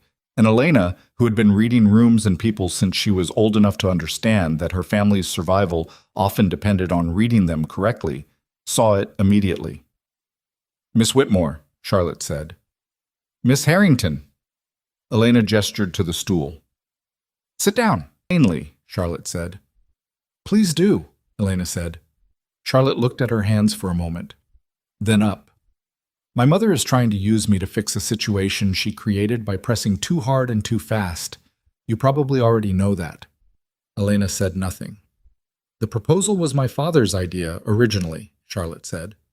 "A practical arrangement, which I understood and accepted because I'm a practical person and I understand how things work in this territory. When Mr. Blackthorn declined," she paused. "I wasn't—" Another pause. "I wasn't devastated, Miss Whitmore. I want you to understand that." "All right," Elena said. "What I am," Charlotte said carefully, "is in a position where my mother has made my name part of a campaign that I didn't ask for and don't entirely endorse." She looked directly at Elena now, and there was something in the look that was closer to honesty than Elena had expected from her. "She's written to the Territorial Bank in Denver about Mr. Blackthorn's accounts. Not to cause financial damage, she doesn't have enough influence for that, but to plant questions about his judgment, about the stability of the operation." The kitchen was very quiet. "Why are you telling me this?" Elena asked. Charlotte was silent for a moment. Then she said, "Because when I came here in October, I looked at you in the yard and I thought, that woman is not here for his money." She said it flatly, without sentiment. "I've seen women go after wealthy men my entire life, and I know what that looks like. It doesn't look like you." She stood up. "My mother is going to do what she's going to do, but you should know what's coming so you can prepare." She left, not through the hall, but back through the kitchen door, out into the yard the way she'd come. Elena stood in the middle of her kitchen and looked at the door for a long moment. Then she went to find paper and pencil and sat down at the work table and began to write out what she knew and what needed to be done about it, because whatever was coming, being unprepared for it was the one thing she couldn't afford. She told William that evening. She put it on the table between them the same way Charlotte had put it with her. Plainly, completely, all of it. He listened without interrupting. His face went through several things while she talked, none of them good, and when she finished, he sat with it for a moment. "She came here," he said. "Charlotte came here herself and told you." "She did." He was quiet. "That took something," he said. Not admiringly exactly, but honestly. "It did," Elena agreed. He looked at the table. His hands were flat on the wood, and she could see the scar across his right palm from the rope cut, healed now to a pale line. "The Denver Bank," he said. "That's—" He stopped. "That's a real problem. Not insurmountable, but real." "I know. I'll need to ride to Denver." "I know that too." He looked at her. You've already thought through what needs to happen. I've thought through most of it, she said. The supply accounts with the rifle merchants should be paid ahead if possible before any questions reach them. The note with the Pueblo Bank is due in April. Pay it early. And you should talk to Davis about the spring cattle count before you go. If anyone asks questions about the operation's stability, Davis can speak to the actual numbers. He stared at her. What? She said. Nothing, he said, but his expression was the most unguarded she'd ever seen it, stripped of every layer of reserve, and what was underneath was something she could only describe as the look of a man who had just understood something he'd been slow to see. It's practical, she said. Elena. He said her name the way she'd said his that night in February. Not formal, not distanced, just her name, meaning exactly what it was. I have to ask you something. She waited. When this is settled, when Denver is sorted and the bank questions are answered and Pharaoh has been quiet long enough that people stop looking for the story. He stopped, looked at his hands, then at her. I want to talk to you about what happens next, not as your employer. She could feel the weight of what that sentence contained. Everything it was reaching toward, everything it was asking her to hold without breaking. All right, she said. That's all you're going to give me? There was something in his voice now. Not quite humor, but something wry and warm and human. You said when it's settled, she said. So let's settle it first. He looked at her for a long moment, then he nodded, slowly, and she saw him put it away in the careful internal place where he kept things that mattered to him. I'll ride to Denver Monday, he said. I'll have provisions ready Friday, she said. He stood up, put his hat on. She turned back to the range and she heard him cross the kitchen floor, and just before he reached the door, he stopped and she heard him turn, and she waited. Thank you, he said, for the second time in this kitchen, in this plain way that meant it. You're welcome, she said, for the second time. The door opened and closed, and she stood at the range alone in the warm kitchen, and outside the window the March sky was beginning to clear for the first time in weeks, and the mountains that had been hidden in cloud for so long were finally, grudgingly, coming back into view. William left for Denver on Monday morning before the sun was fully up. Elena had the provisions packed the night before. Dried beef, hard biscuits, a cloth-wrapped portion of apple cake that she'd made without particularly thinking about why, coffee wrapped tight in oilcloth. She'd set the bundle by the kitchen door and gone to bed and told herself she was sleeping and mostly failed at it. She heard him moving through the house at 4:30, heard the kitchen door open in a pause. She imagined him finding the bundle, turning it in his hands. Then the door closed again, and she heard Silas's hooves in the yard, and then nothing but the wind and the particular silence of a house with one fewer person in it than there had been the day before. She lay there for a few minutes, cataloging that silence. Then she got up and started the range. His absence did something to the rhythm of the ranch that Elena hadn't anticipated and couldn't entirely account for. The work continued, the hands went out, the cattle were managed. Davis ran the daily operations with the competent, unhurried efficiency of a man who had been doing this for a decade and didn't need supervision. The kitchen ran the way it always ran because Elena made sure of that. But the evenings were different. She'd grown so accustomed to the sound of his boots in the hall, to the particular quality of the kitchen with him in it, that his absence had a texture she kept running up against unexpectedly. She'd be at the work table after supper and reach for a second cup to fill before remembering there was no one to fill it for. She'd start to say something to the room and catch herself. She didn't like what this told her about how far things had gone. Ruth noticed, because Ruth noticed everything and had the tact not to mention it directly, but one evening she set 2 cups on the table instead of 1 and sat down across from Elena without being asked and said, "He'll be back by Friday." "I know," Elena said. "Denver isn't that far." "I'm not worried about Denver," Elena said. Ruth looked at her. "Then what are you worried about?" Elena wrapped her hands around her cup. "That when he comes back, something will have changed. That he'll have had 4 days away from all of this, and he'll see it differently, more clearly." She paused. "The way you see things more clearly from a distance." Ruth was quiet for a moment. "You mean he'll decide it isn't worth the trouble?" "I mean he'll do the arithmetic again with a clearer head." Ruth set her cup down deliberately. Elena, I have watched that man run this ranch for 12 years. I have watched him make every kind of decision. Good ones, bad ones I disagreed with and was proven wrong about, ones I agreed with and was proven wrong about. I have watched him choose the ranch over everything, every time, without exception. She paused. Until this winter, when he started choosing the kitchen. Elena looked at her. That's not a man who's going to do different arithmetic in Denver, Ruth said. That's a man who's already done it, several times, and keeps getting the same answer. Elena looked at her cup. Something in her chest that had been held at a controlled tension for weeks loosened slightly, not all the way, but enough. I'm not used to trusting things I can't verify, she said. No, Ruth said, not unkindly. People who grew up in drought country usually aren't. In William's absence, Elena did what she always did when she needed to keep her hands and her head occupied simultaneously. She found problems and solved them. The first was the kitchen garden, which was technically under Ruth's domain, but which Ruth had not had time to plan properly for the spring planting given everything else the winter had demanded. Elena spent 2 afternoons going through the seed stores that had come with the fall supply order, what was viable, what had gone bad, what was missing entirely, and drew up a planting schedule that would give the kitchen fresh vegetables from late May through October and reduce the ranch's dependence on canned stores by a third. She left it on Ruth's work table with a note. Ruth read it, made 2 small corrections, and left it on the kitchen work table with her initials at the bottom, which was as close to enthusiastic endorsement as Ruth Hollis got about anything.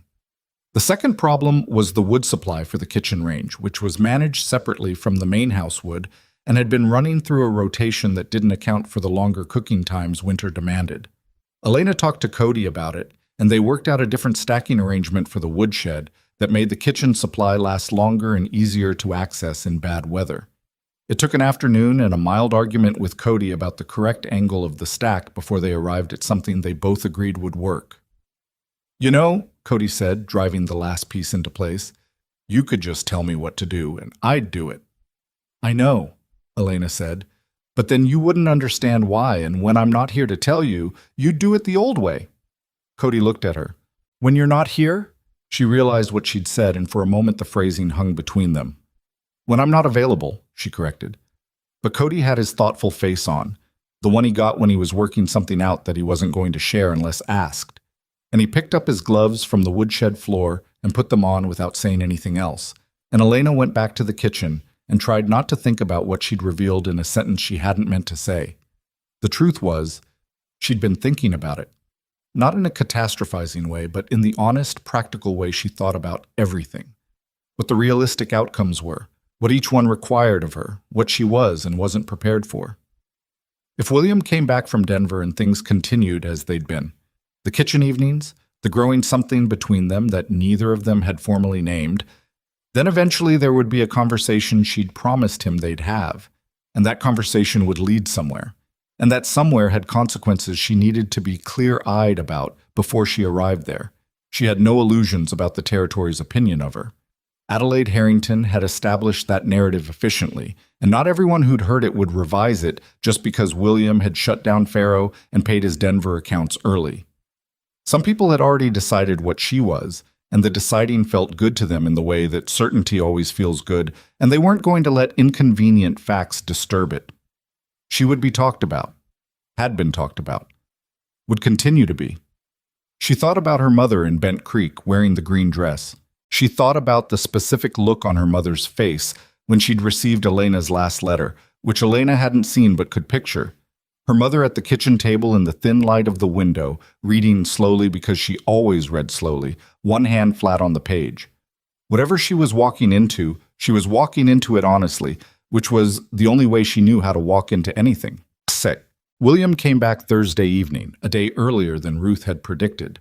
Elena heard Silas in the yard at dusk while she was finishing the supper dishes, and she didn't move from the sink, but she listened to the sounds. The horse being led to the stable, Davis's voice saying something brief, the sound of boots crossing the yard toward the house, the front door, the hall. He appeared in the kitchen doorway and she turned from the sink.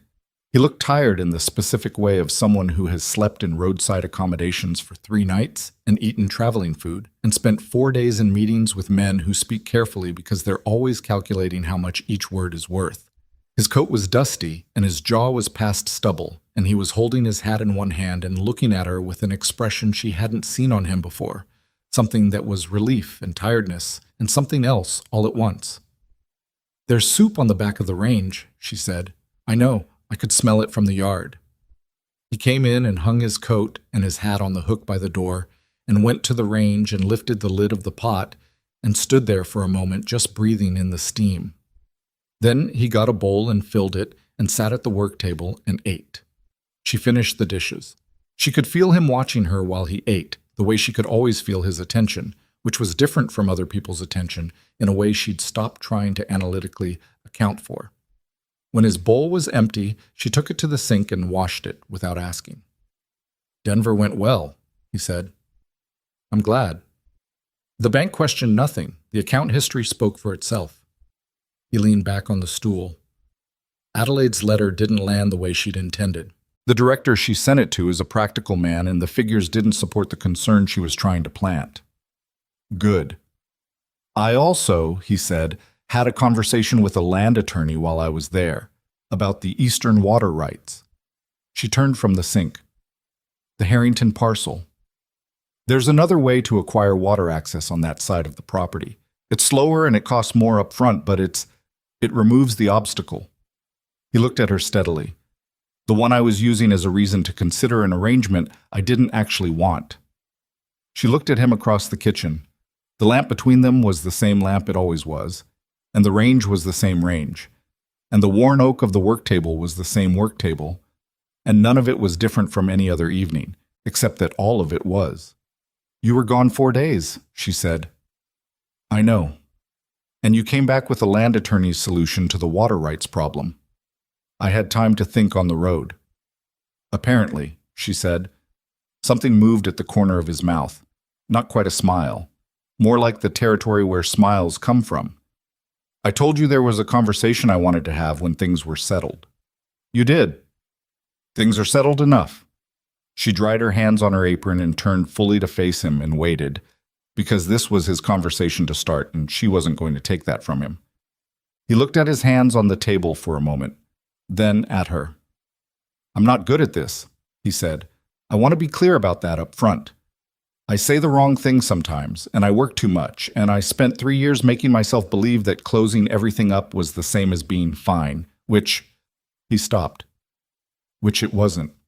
"I know it wasn't," she said. "I'm also aware," he said, "that what I'm asking you to consider is not simple. The territory has made its opinion about you known in ways that I cannot entirely protect you from. I can shut down the pharaohs and manage the bank accounts, but I can't make Adelaide Harrington keep her mouth closed forever. And I can't—" He paused. "I can't guarantee it won't cost you things." "I know that," she said. "And your parents, whatever arrangement we—" He stopped again, recalibrating. "I want to make sure your parents are taken care of. The farm in Bent Creek. Whatever they need." She looked at him for a long moment. At this man who had built an empire and was currently sitting in her kitchen talking about her parents' farm in Bent Creek before he'd even finished asking the question he was trying to ask. "William," she said. "Yes." "Ask me what you're trying to ask me." He held her gaze. "Will you stay?" he said. "Not as the cook, as—" He let the sentence find its own ending. "As someone who stays." The kitchen was very quiet. The range ticked softly. Outside, the early spring dark had settled over the mountains, and somewhere in the distance, a coyote called once and went silent. "Yes," she said, "I'll stay." He let out a breath that she understood had been held for longer than this conversation. He stood up from the stool and crossed the kitchen, and when he reached her, he stopped and put his hand on her jaw the way he had in the stable. That same careful, tentative touch, and this time he left it there. She put her hand over his. "I'm not going to be easy to live with," he said. It sounded like fair warning rather than apology. "I've managed 18 ranch hands through a Colorado winter," she said. "I think I can handle you." He laughed. A real one, the full thing this time, and she felt it more than she heard it. the way you feel something that's been a long time coming. Spring arrived on Blackthorn Ridge the way it always arrived in the mountains. Reluctantly, in pieces, one warm day followed by two cold ones. The snow pulling back from the lower pastures while the peaks stayed white for another month. The creek unfroze and ran fast and loud with snowmelt, and the cattle drifted back toward the high pasture with the particular unhurried certainty of animals that understand seasons better than people do. Elena planted the kitchen garden in the second week of May, according to the schedule she'd drawn up in William's absence. Cody helped her with the heavier turning of the soil and complained about his back with the comfortable regularity of someone who doesn't actually mind the work. And Ruth came out and stood with her arms crossed watching them and occasionally offering opinions about where things should go that Elena incorporated without making a point of it. The ranch hands knew, by then, that things had changed. Nobody had made an announcement. Nobody had needed to. The territory had its networks and its talk, and the talk had shifted. Not all at once, not without some continued sourness from certain quarters, but shifted nonetheless. The direction of the shift was visible in small things. Davis, who was a man of minimal unnecessary speech, started addressing her as Miss Elena rather than the cook. When he came to the kitchen with questions about the supply orders, which he did with increasing frequency since she'd taken on tracking the ranch's food stores alongside the household accounts, Cody had always treated her with respect, but there was something more settled in it now, less uncertain about what she was in relation to where he stood. What she hadn't expected was how much there was still to learn. She'd understood Blackthorn Ridge as a kitchen, as a household, as the space between those things and the world outside the door. Living deeper into it, as someone who was now consulted rather than just employed, who sat at the same table as William in the evenings, not because she happened to be nearby, but because that was where she belonged. She began to see the parts of it she hadn't seen before. The supply debts, for one. It came out in late April when she was going through the ledgers with the kind of attention she gave to things she was going to be responsible for long term. She'd been reorganizing the accounting system, which had been kept in 3 separate ledgers by 3 separate people with 3 separate logics, into something coherent, and in the process she found a pattern in the Pueblo accounts that didn't fit. She brought it to William on a Wednesday evening, spreading the relevant pages across the work table. "These entries," she said, pointing, "they're logged as supply payments, but the dates don't match any deliveries I can find in the delivery record." He looked at what she was showing him. His expression changed. "Morrison," he said. "Who's Morrison?" "Was," he said. "The supply manager before Davis took it on. Left 2 seasons ago." He pulled the ledger toward him and looked at the entries more carefully. "I knew the accounting was loose when he ran it. I didn't know it was this loose." "It's not loose," Elena said. "It's consistent. The same pattern. Every 3 months. For 2 years. Payments logged against a delivery code that doesn't correspond to any actual delivery." He sat back. "How much?" She'd already done the arithmetic. She told him. The number was not small, not ruinous. The ranch had absorbed worse, but not small. William sat with it for a moment. His jaw worked the way it did when he was containing something. "I should have caught this," he said. "You were running a cattle operation," she said, "not an accounting firm." "It's my ranch." "Yes," she said, "which is why you're going to need to decide whether to pursue it through the county clerk's office or let it sit. Either way, you need to close the gap before spring contracting starts in Pueblo, or the same suppliers who recorded these false deliveries are going to be setting your summer prices." He looked at her. "You've already thought through what to do about it." "I've thought through the options." "Tell me." She laid them out. Pursuing Morrison through official channels, which would be slow and visible and might damage the ranch's reputation with its Pueblo suppliers, while the case worked itself through, or confronting the suppliers directly with the evidence and renegotiating from a position of knowledge rather than litigation. The second option was faster, quieter, and more likely to result in better pricing going forward, because the suppliers would understand that the ranch, knew exactly what had been done. He listened to all of it. "The second option," he said, "you'd do the renegotiations? If you want me to." He looked at her across the table with the expression that had become familiar to her now. Not quite disbelief, but its cousin. the face of a man who kept encountering someone exceeding what he thought he was ready for. "What do you know about supplier negotiation?" "My father negotiated with grain buyers for 20 years, she said. "I sat at the same table from the time I was 12. The principles are the same regardless of what's being bought." "Flour and beans," he said, "are not the same as cattle contracts." "No," she agreed, "but the person across the table wanting to know whether you know what you know.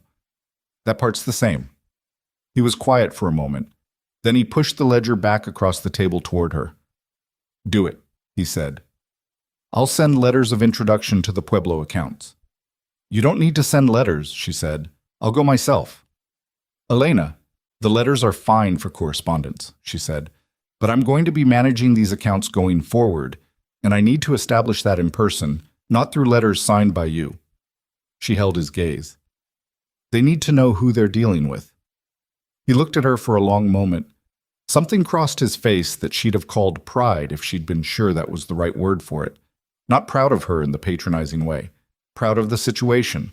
Proud of what was in front of him. "All right," he said. "When do you want to go?" "Next week. I'll need 2 days in Pueblo." "I'll arrange it." She closed the ledger. "Davis should probably know about the Morrison entries," she said. "He'll want to adjust how the record keeping is structured going forward." "I'll talk to him." "Tonight," she said, "before it sits." He looked at her. "You're giving me instructions." "I'm making suggestions," she said, with some urgency behind them. That almost smile again, the territory where smiles lived.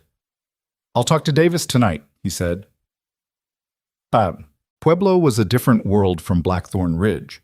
It was larger, louder, the particular noise of a supply town that existed to serve the ranching operations that surrounded it, freight wagons and livestock, and the clang of the smithy and the dry goods store that smelled like leather and sawdust, and the future. Elena arrived on a Tuesday morning with a bag and the relevant ledger pages and the letters of introduction that William had written despite her telling him she didn't need them, and she spent 2 days doing what she'd told him she would do.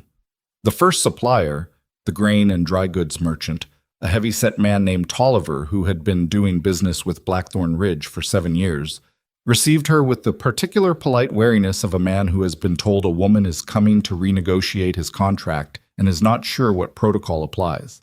She sat down across from him and opened the ledger. She showed him the entries. She did not accuse him directly. She presented the pattern, noted the discrepancies, and let him arrive at his own understanding of what she knew. It took about 4 minutes. She watched the color change in his face, and the calculus happen behind his eyes. How much she could prove, how much he could defend, what a county clerk investigation would cost him versus what she was likely to ask for. "I'm not here to make trouble," she said when he'd arrived at the conclusion she'd expected. "I'm here to establish what our arrangement is going forward. A fair price for quality goods delivered on time, recorded accurately, that's all." He offered a price 11% below his current rate. She countered with 15. They settled at 13.5 and shook hands, and she had coffee with his wife, who was curious and friendly, and who said, as she walked Elena to the door, "You're the one they've been talking about, from Blackthorn Ridge." "I expect so," Elena said. "People say—" The woman stopped, reconsidered. "Well, people say a lot of things." She held the door open. "The truth seems to be that you know what you're doing." "I'm getting there," Elena said honestly, which was truer than claiming she had it all figured out, and truer than pretending she didn't know what she was doing when she clearly did. The second supplier was more resistant, and the third was more straightforward, and by Wednesday afternoon she had 3 renegotiated contracts and a headache from 2 days of careful conversation and the particular exhaustion that comes from spending 48 hours performing competence for people who were looking for any crack in it. She ate supper at the boarding house where she was staying and wrote up her notes for the revised accounts and went to bed early and slept better than she had in weeks, which told her something about what it felt like to do a thing well on her own terms. She came back on Thursday afternoon and William was waiting in the yard. Not obviously waiting. He was talking to Davis about something near the stable gate, with the body language of a man who happened to be there. But she'd learned to read him, and when the buckboard pulled into the yard, she saw the moment he registered it, and stopped talking mid-sentence. Davis said something, noticed the direction of William's attention, and found a reason to be somewhere else with the efficiency of a man who had been paying attention to things for months. William came to the buckboard as she was climbing down. He took her bag before she could reach for it, which wasn't something he'd done before, and she let him. "How did it go?" he asked. 13.5 on Tolliver. Better than that on the other two. She handed him the notes she'd made. "I've broken down the savings by account. Over the supply year, it's significant." He glanced at the notes, then at her. "You look tired." "I am tired," she paused. "It went well, though." He nodded. He was still holding her bag and her notes, and they were standing in the yard in the late afternoon light, and something in his face said he'd thought about things while she was gone, the same way she'd thought about things when he'd gone to Denver. "I had a conversation with Ruth," he said. She waited. "About the practical arrangements." He said it carefully. "If you're going to be managing the supply accounts and the kitchen and—" He stopped. "If this is going to be what it's going to be, there are things that need to be formalized." "Formalized," she said. "I'm not good at this part," he said. "I said that up front." "You did." "I mean—" He stopped again, tried again. "I don't want there to be any ambiguity about what you are here. To the ranch, to the hands, to the territory." He met her eyes. "To you." She could see what the sentence was trying to get to. She could see him working at it with the focused effort of a man who is more fluent in fence lines and cattle counts than in the particular vocabulary this moment required, and she loved him for it. There it was. She let herself use the word quietly, the first time she'd let herself use it even in her own head. She loved him for the trying, for the imprecision of it, for the way he kept going despite it. "Are you asking me to marry you?" she said. He looked at her. "Yes," he said. "I'm asking you to marry me." The yard was quiet around them. Somewhere in the stable, Silas moved in his stall. The cottonwoods along the creek had come into pale green leaf, and the late afternoon light was coming down off the mountains at a long angle, the way it does in spring when the days are finally getting long enough to matter. "All right," she said. He looked at her for a moment. "That's the second time you've said all right when I expected more words." "I say what I mean," she said. "You know that by now." He was quiet for a moment. Then he reached out and took her hand. Not the careful, tentative touch of the stable or the kitchen, but something more settled, more certain, the way you take hold of something you've decided to keep. "Ruth is going to want to be involved in whatever comes next," he said. "Ruth is going to run whatever comes next," Elena said. "We should both understand that up front." He almost smiled. "Probably true."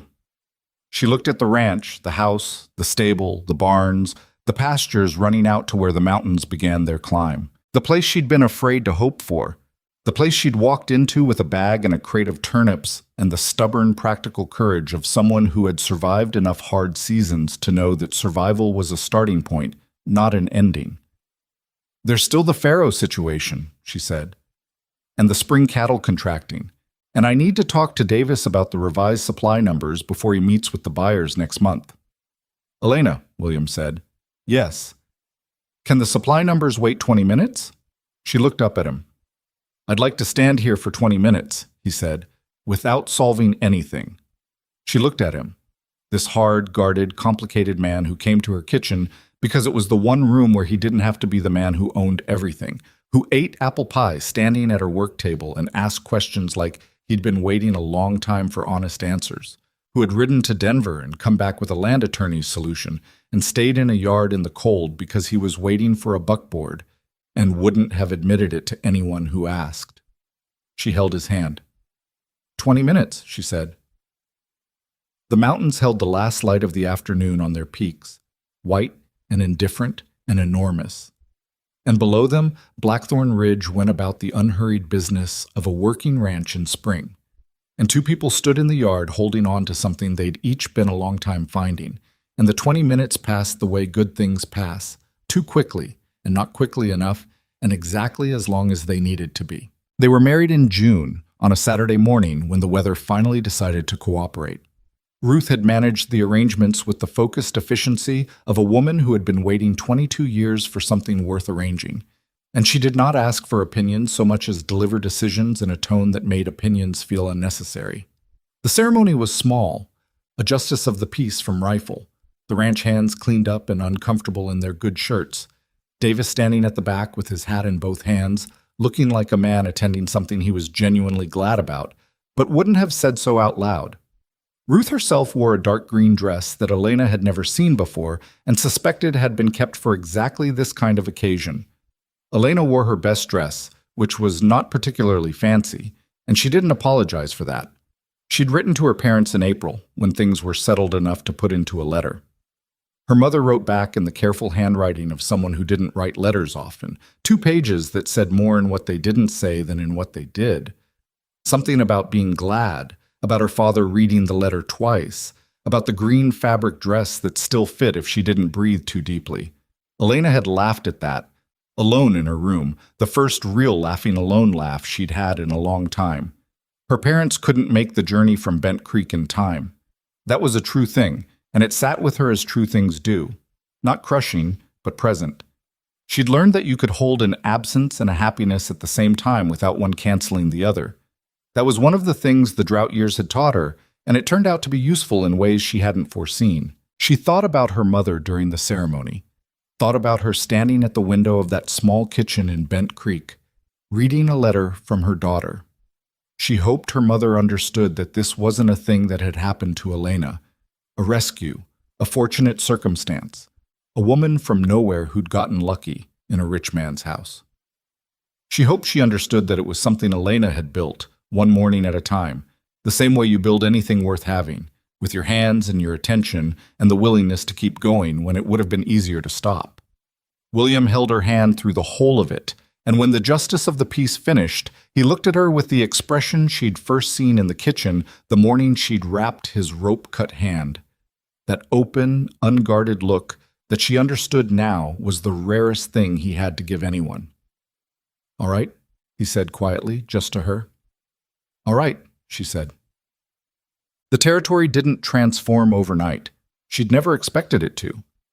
Adelaide Harrington did not attend the wedding and did not send a gift and did not, as far as Elena knew, change her opinion of the situation.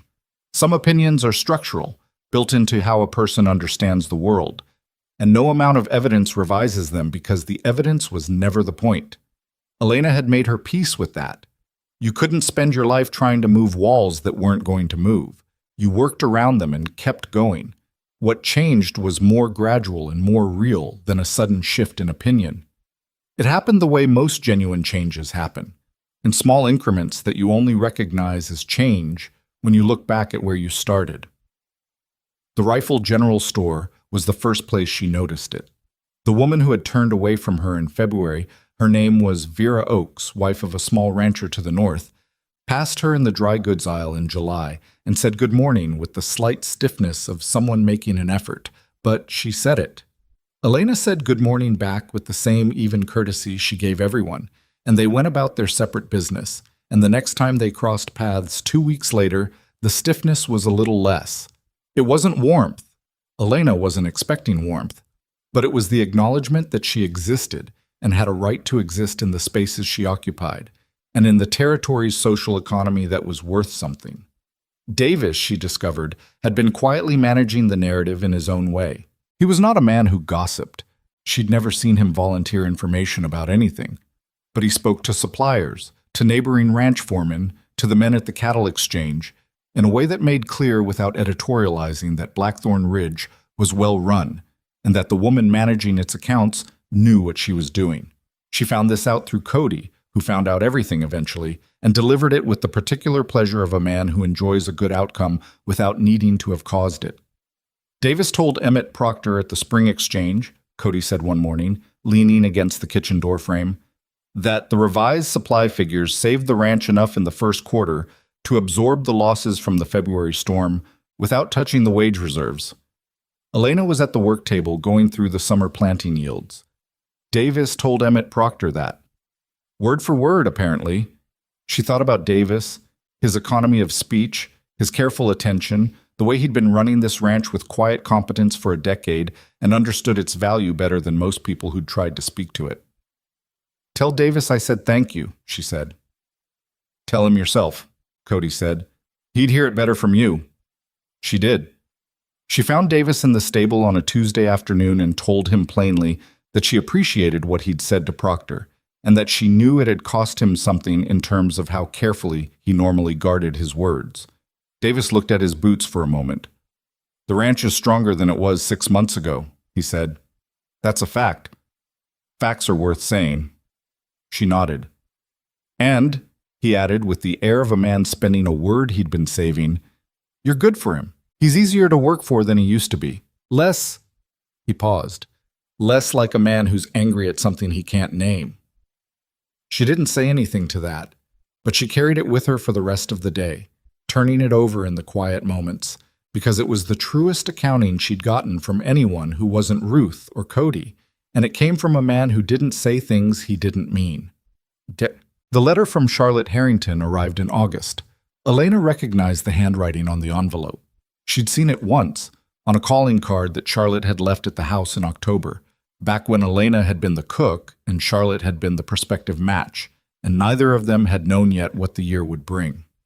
She opened it alone in the kitchen, standing at the work table, and read it. It was not a long letter. Charlotte was not a woman who wasted words. She wrote that she'd heard about the wedding, the territory's information network being what it was, and that she wanted to say, without ceremony, that she thought things had turned out correctly. She wrote that she was to be engaged herself, to a man in Denver, with legal interests and no cattle, which she seemed to consider an improvement. She wrote one more thing at the end of the letter, in a slightly different pen, as though she'd added it after a pause. "I told my mother last month that I thought she'd handled the entire situation badly, and that the reason Mr. Blackthorn didn't choose her proposal was not because of any scheme, but because the proposal was the wrong thing, and he knew it. She didn't speak to me for 2 weeks. I consider that a fair price for having said it." Elena folded the letter and held it for a moment. Then she put it in the small cedar box she kept on the shelf in her room, the box where she kept her mother's letters, and the copy of the supply schedule she'd made that first week, and 1 or 2 other things that she wanted to be able to find again. She went back to the kitchen and started on supper. She wrote to her parents in September with money, more than she'd been sending, now that the supply accounts were paying better returns, and William had made clear that what belonged to the ranch belonged to her as part of it. She wrote about the kitchen garden and the yields, and about Cody's ongoing complaints about his back, and about Silas, who had decided that he preferred her apple pieces to anyone else's, and made his preference known with the assertive dignity of a horse who believes he is correct. Her mother wrote back and mentioned carefully that her father had made some repairs on the farmhouse, that the well had been cleaned out, that the wheat, this season, looked like it might actually come in. Elena read that paragraph 3 times. She sat at the small desk in her room with the lamp on and thought about her father standing in the field looking at the wheat. Not the dead field, not the drought field, but the field that might actually come in this year. And she thought about what it meant that the money she'd been sending had bought him the time to wait for it. That she had been, in some way she hadn't been able to see while she was in the middle of it, the reason he'd had the chance to still be standing there. She didn't let herself feel too good about it, not because it wasn't worth feeling good about, but because she understood that the feeling could tip over into something self-congratulatory if she wasn't careful, and she'd never liked that quality in herself or anyone else.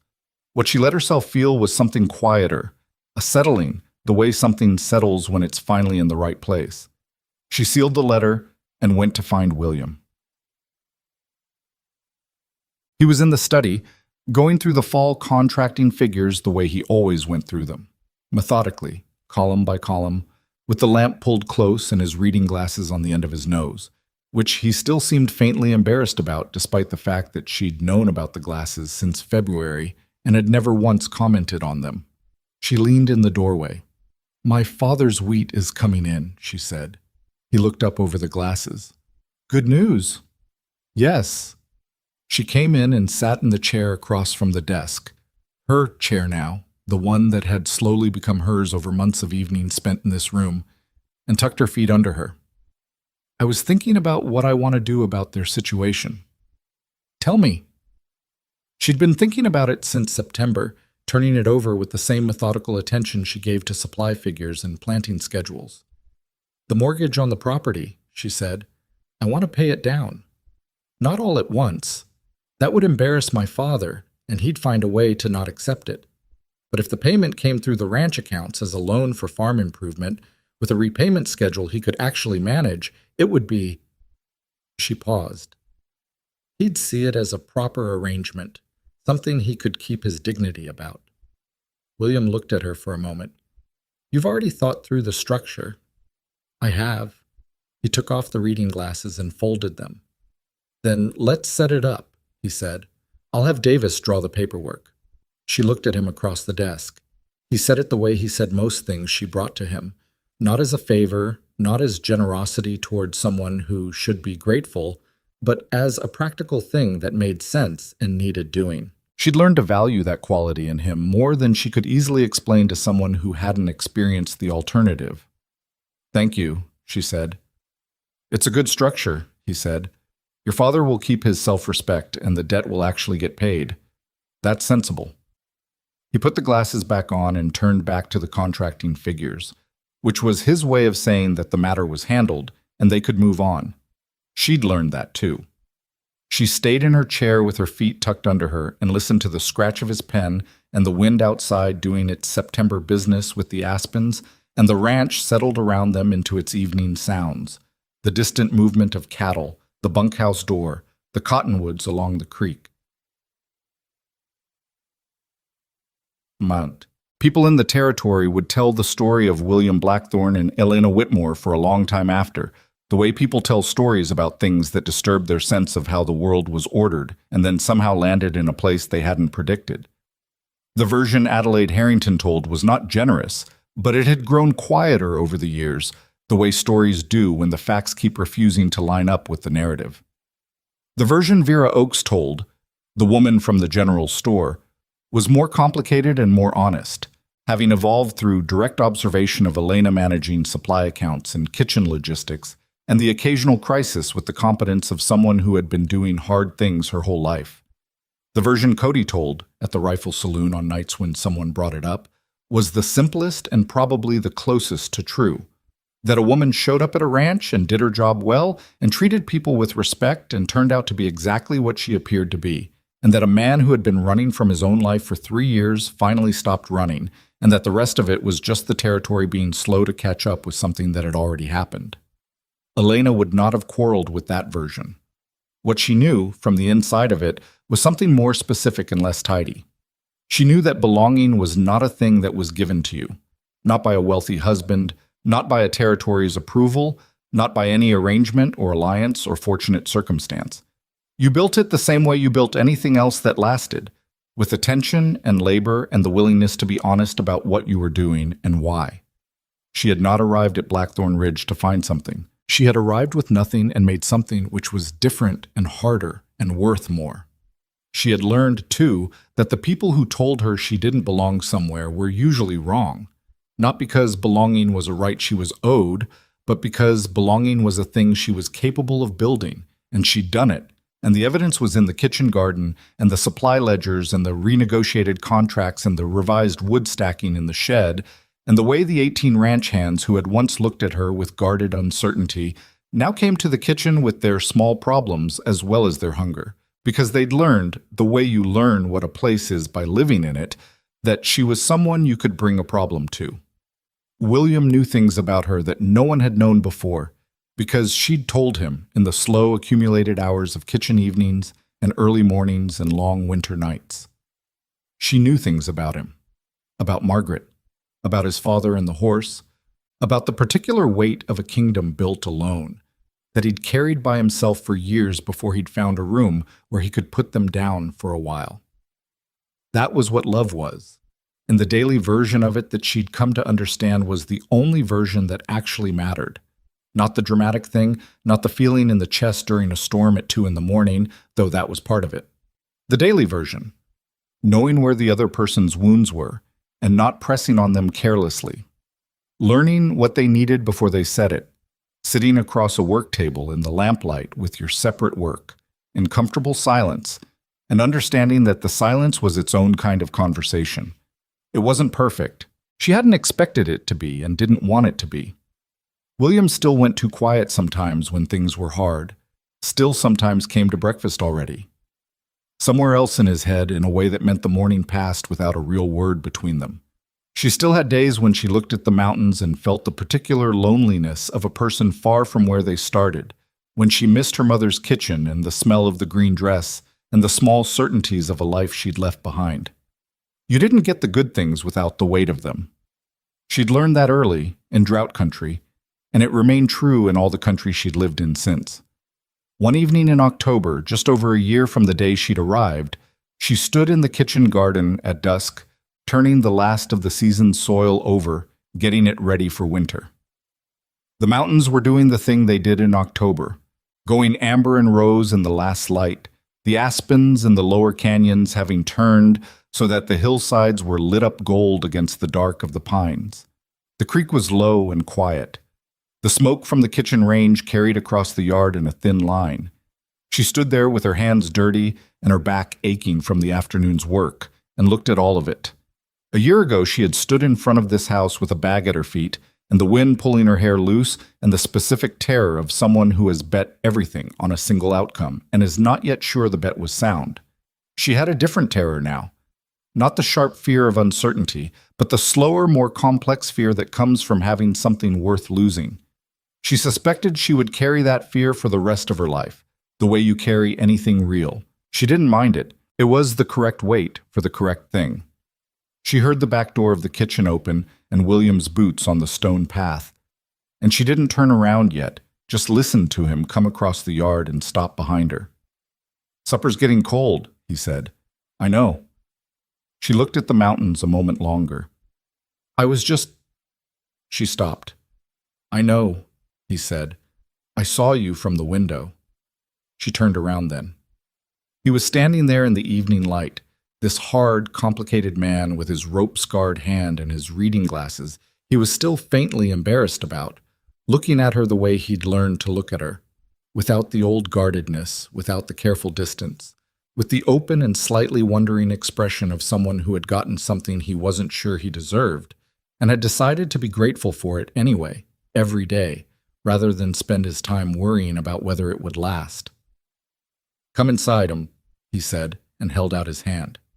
She took it, and they walked back into the warm kitchen where the range was going, and the supper was waiting, and the lamp on the work table was throwing its same reliable light, and the door closed behind them against the October dark, and the mountains went on doing what mountains do, standing there, enormous and indifferent, outlasting everything, while below them, on a stretch of Colorado frontier that had tested everything that tried to survive in it, two people sat down to eat.